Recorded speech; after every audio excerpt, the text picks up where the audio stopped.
আমাকে দর্শক প্রথমবারের মতো গালি দিতে দেখবে।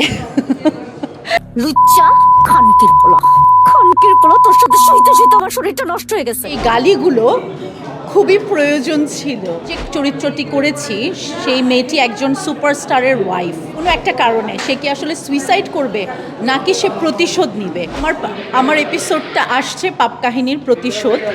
আমার এপিসোডটা মনে হয় কিছুদিন পরে আসবে, আপনারা ডিরেক্টরের সাথে কথা বলতে পারবেন। অলরেডি তো পাপ কাহিনী রিলিজ হয়ে গেছে, 2টা এপিসোড এসে পড়েছে। তো আমার এপিসোডের নাম হচ্ছে প্রতিশোধ।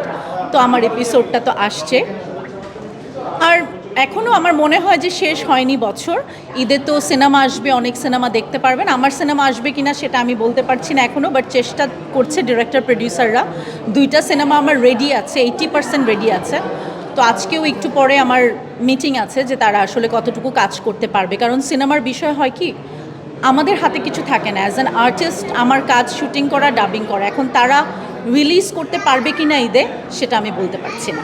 আপনারা তো দেখেননি এখনও, আমারটা আসছে এখন। আমারটা এখন হ্যাঁ, ট্রেলার দেখেছেন। জি, আমাকে দর্শক প্রথমবারের মতো গালি দিতে দেখবে।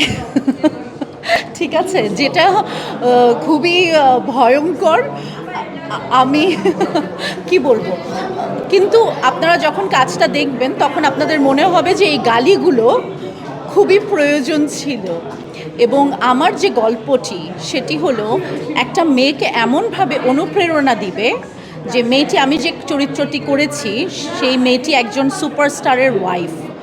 সে আসলে সুইসাইড করবে কোনো একটা কারণে, সে কি আসলে সুইসাইড করবে নাকি সে প্রতিশোধ নিবে, সেটাই হচ্ছে গল্প। তো আমি বলছি না এখনও যে আমার চরিত্রটি কি করেছে, আমার চরিত্র কি সুইসাইড করেছে নাকি প্রতিশোধ নিবে। সেটা দেখার জন্য আপনারা আমার এপিসোডটা দেখবেন এবং অবশ্যই আমাকে নতুনভাবে পাবেন, কারণ আমাকে আপনারা যেভাবে দেখেছেন সবসময় এরকম না বিষয়টা।